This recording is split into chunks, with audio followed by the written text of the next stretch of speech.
My friends, take a moment. You are in a small kitchen at home. The air is warm. A kettle sings softly. A bowl of fruit sits on the table. You open a cabinet and you see nothing. No rice, no tea, no soap. Just empty space. Imagine the quiet sound of a pen cap clicking. Imagine a piece of paper that feels a little rough. Imagine the smell of bread from a nearby street shop. Imagine the gentle light on a rainy morning, and your shoes by the door. Have you ever stopped to wonder why we write shopping lists? Where did this habit come from? Why is it everywhere, in pockets, on phones, on the fridge? How did it change over time? And why does a simple list feel like a small map for our day? Can you imagine going to a busy market with nothing written down at all? Here is a surprising truth. For most of human history, shopping was not like today. It was not one big trip. It was many small trips, and yet the need was the same. People wanted to remember. People wanted to bring good things back to home. Today, we will travel across time and across places with one small tool in our hand, the shopping list. And we will do it in simple, clear English. Our first stop is an old market, long ago, before supermarkets. The street is narrow, the air is full of sound. Sellers call out. Pots clink. Baskets move. There is fish. There are beans. There are herbs that smell sharp and fresh. In this market, the problem is simple. There is too much to remember. You need onions, but also salt. You need cloth, but also oil. You also need to keep your money safe. You do not want to buy the wrong thing.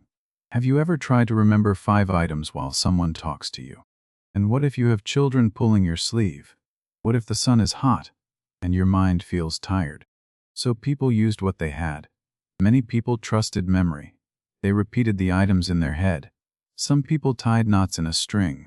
Each knot meant one thing. This is called a memory trick. That means a small way to help your mind hold on. Imagine a person walking slowly, touching a pocket, feeling the string, counting the knots. 1, 2, 3. Do you think it always worked? Can you imagine arriving back at home and realizing you forgot the most important thing? Now let us travel to a quieter place.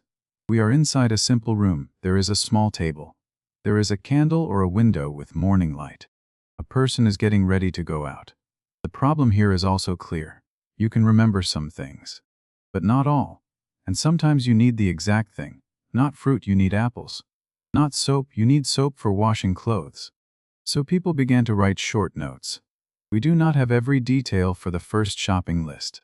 Records suggest many people wrote notes in many places, in many times. Some accounts describe quick marks on scraps of paper. Other people used small boards, like a slate. A slate is a small board you can write on and clean again. In simple words, it is a reusable notebook. Imagine the scratch of chalk on slate. Imagine a hand writing 2 words, then stopping, then adding 1 more. The list is not beautiful. It is not a poem, it is just help. Say it with me. I need a list. Good, simple, useful. But there was a problem. Writing was not always easy for everyone. Paper could cost money, and many people could not read or write. So how could a list spread? Here comes the next change. Families shared skills. Children learned letters. Shopkeepers helped.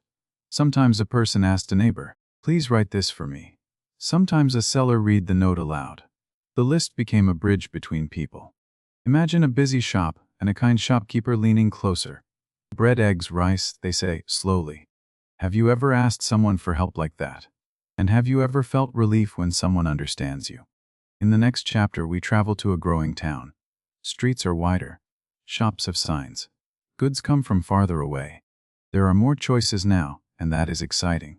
But it also makes the problem bigger. More choices can confuse us. Should you buy the cheaper one, or the better one? Should you buy a little today, or more for later? So the list begins to change again. It is not only about memory now, it is also about control. People write a list to guide their hands. People write a list to guide their money. People write a list to guide their time. Imagine a person folding a note and putting it in a pocket. They touch it once, like a promise. Can you feel that small power? Can you imagine how calm it feels to walk with a plan? Repeat after me. I will not forget. Nice. Keep that rhythm. Now, my friends, look closely at this simple paper. It is not just words, it is a tiny story. It says, "This is what my home needs." It says, "This is what I will carry back." And it says, "My day will change, but I can still hold it." But what happens when towns become cities, and markets become bigger, and life becomes faster? What happens when shopping turns into one big trip instead of many small ones? Our journey is moving forward, and our list is coming with us. Now let us travel to a new kind of place. The building is large. The door is wide. Inside, the air feels cool. Rows and rows of goods sit quietly like a library of food. People walk with baskets, then with carts. The sound is wheels on floor, soft and steady. Imagine the bright labels on jars. Imagine the smell of coffee near the entrance. Imagine the small beep at the counter. Imagine your own hand holding a list, and your eyes moving left to right. In this new world, the problem changes shape. The store has everything, but it is easy to lose your way. You came for milk, but you see cookies. You came for tomatoes, but you see shiny new cups. Have you ever walked into a big store and forgotten why you came? Have you ever left with many bags, but not the one thing you truly needed? So people made the list stronger. They learned to write it in order. First vegetables, then meat, then bread. Some people even wrote the list by store zones. A zone is a section. That means one area in the store. This is a simple kind of travel. You move from place to place, like stops on a path. And the list is your map. Without it, you may walk in circles. With it, you walk with purpose. Do you see how the list became more than memory? But there was another problem. Families grew busy. Work hours changed. Kids needed snacks, a friend visited. Plans changed, and when plans change, the list must change too. So the list moved closer to home. Imagine a paper on a fridge door. A magnet holds it in place. Each day, someone adds one word. Rice, soap, tea. The list is no longer made only before the trip. It is made little by little, as life happens. Say it with me. Add it to the list. Good. That phrase lives in many homes. Now we travel to a different scene. It is evening. A person opens a cupboard and sees only one spoon of sugar left. They sigh. They do not want to forget, so they write it down right away. This is a small act, but it saves tomorrow. Here is the change again. The list becomes a partner. It listens without speaking. It waits without judging. And it helps you feel calm. But, my friends, can you imagine the funny side too? Can you imagine someone writing chocolate on the list, then adding for cooking, just to sound responsible? And then they eat it anyway at home. Yes, the list can be honest or a little playful. In the next chapter, we travel into the pocket. Not a real place, but a new space in life. A small notebook appears. Later, a small phone appears. People carry their lists everywhere. The list becomes lighter. It becomes quicker to change. Imagine a person on a bus, looking out the window, then typing one word. Imagine a quick tap, and the word is saved. Imagine a small screen glowing in the dark. Imagine the same old need wearing new clothes. The problem now is speed. Life moves fast. You think of something at the wrong time. You remember toothpaste while you are at work. You remember lemons while you are far from the store. So people use the phone list. It is always near. It can catch ideas like a net. But there is another problem. Phones can distract us. You open your list, and a message appears. You open your list, and you see a photo. Suddenly, you forget the list again. Have you ever opened your phone for one thing, and then done 5 other things? Yes. Many of us have.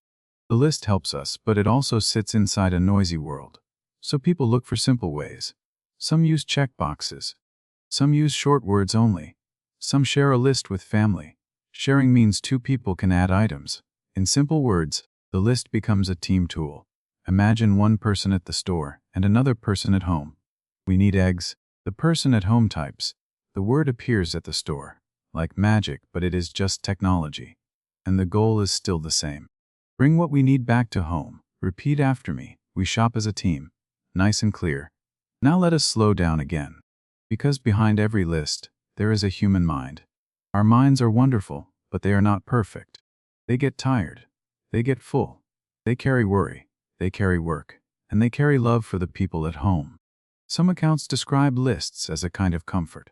Not because the paper is special, but because it makes life feel smaller and possible. A big week becomes a few words. A messy day becomes a path. My friends, have you ever felt your shoulders relax after you wrote things down? Have you ever felt the day become clearer? That is the quiet gift of the list. But our journey is not finished. Because the list is not only about buying. It also shapes how we see our lives. It shows what we value. It shows what we repeat. It shows how we change with time. So tell me, as we walk forward, what will happen next? Will the list become even smarter? Or will we return to simple paper again? In the next stop, we will follow that circle, and we will come back to the heart of this small habit. Our next stop is a calm morning again, my friends. We are back at home. The kettle is warm. The window shows a soft sky. On the table there is a phone. Next to it, there is a small pen and a scrap of paper. Imagine the phone screen lighting up. Imagine the pen making one clean line. Imagine the quiet space before the day begins. Imagine the list waiting like a tiny door you can open. This is our full circle moment. After all the travel, after all the change, many people still love paper. Why? Because paper feels simple. It does not buzz. It does not ask for your attention. It just stays there. Can you imagine how peaceful that feels? At the same time, many people love digital lists. They are fast. They can be shared. They can be updated in 1 second. So now we live with both, old and new, paper and screen. The list has learned to wear 2 coats. But there is still a problem in modern life. We buy more than before. Not always in amount, but in variety.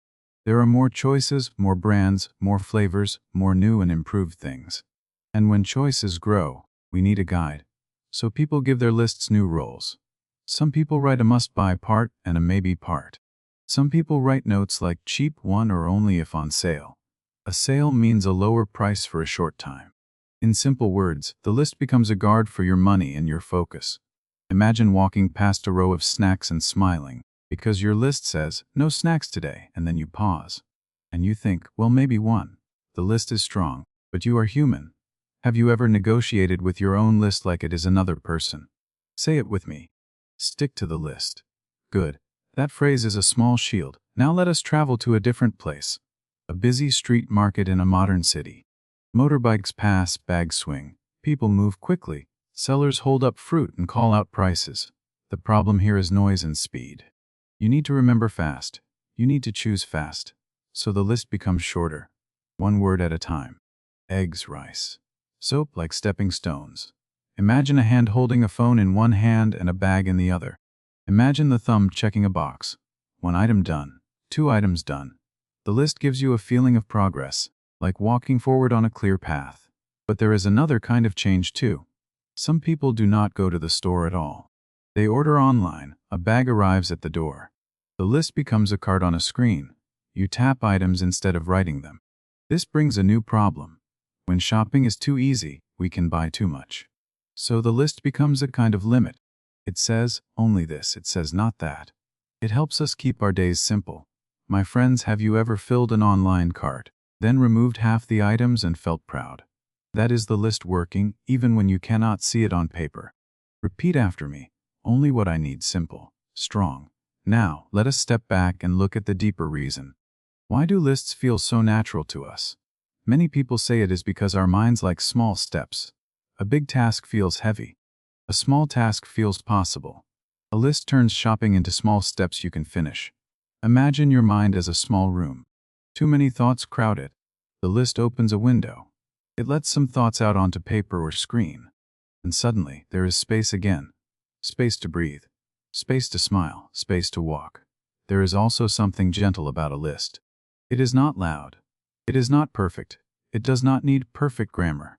It can be 1 word. It can be messy. It can be crossed out. It can be rewritten. It can change, and that is okay. In the next chapter of our journey, we return to the simple moment that started it all. A cabinet is empty. A person wants to take care of home. They want to carry useful things back. The list is a small promise between today and tomorrow. Imagine writing bread and feeling comfort. Imagine writing tea and feeling ready. Imagine writing soap and feeling practical. These are small words, but they hold real life. Say it with me. This is my plan. Good, calm and clear. And now, my friends, here is the warm thought to keep. A shopping list is not just about shopping. It is a tiny story of attention. It is a tiny story of change. It is a way to care for home, 1 small word at a time. So the next time you see a list on a fridge, or in a pocket or on a phone screen, take a moment. Smile at it. Thank it quietly. Then write 1 simple word, and let your day feel lighter. And if you ever write chocolate with for cooking again, well, I will not tell anyone.